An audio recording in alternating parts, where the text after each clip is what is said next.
Hi guys. Today I'm going to be discussing emotional display rules. Our textbook, Interpersonal Communication by Corey Floyd, defines display rules as a social group's norms for how emotions should be expressed.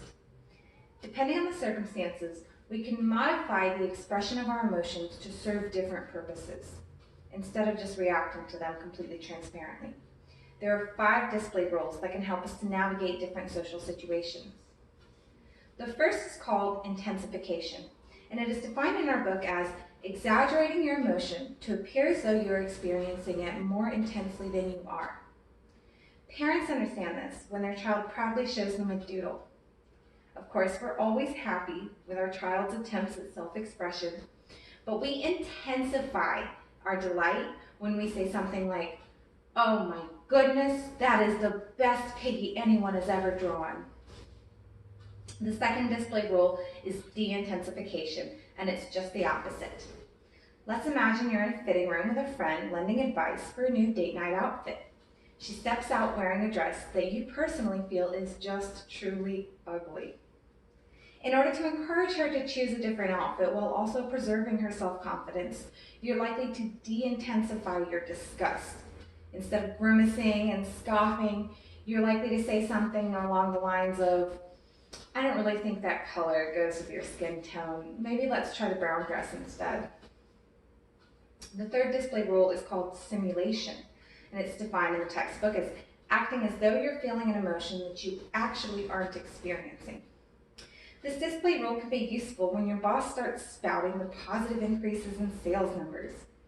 Even though you're sure you won't be getting a raise or a promotion because those profits are more likely to be spent on buying the CEO a brand new car, you would simulate excitement in front of your boss in order to appear more interested in the company's quarterly figures. A fourth display rule is inhibition, and it's the opposite of simulation. This rule is helpful when you're in a situation where you want to show no emotion at all. Imagine you're opening a rejection letter from a university right in front of your parents because you were thinking it was going to be good news. So your heart sinks the minute you start to read it, but you really don't want to hear their speech all about how you're too good for that school, you would have hated the weather anyways. You just want to get to your room before the dam breaks so that you can deal with your emotions in your own way on your own. So what you would do in that situation is to inhibit your feeling of disappointment or to act completely indifferent, like you're completely unfazed by the rejection while you're in front of your parents, just so you can slink away as quickly as possible. The last display rule is called masking. The book's definition for this is expressing one emotion when you are actually feeling another. So not that you're not feeling an emotion, you are, but you're going to mask it by feeling or acting as though you're feeling a completely different emotion. So how many of you were invited to a haunted house this Halloween season? Well, I was, and I gotta tell you, I really hate haunted houses. So in order to save face with my friends and not look like the scaredy cat, I masked my dread by feigning excitement and found myself in Branson trying not to punch demonic clowns.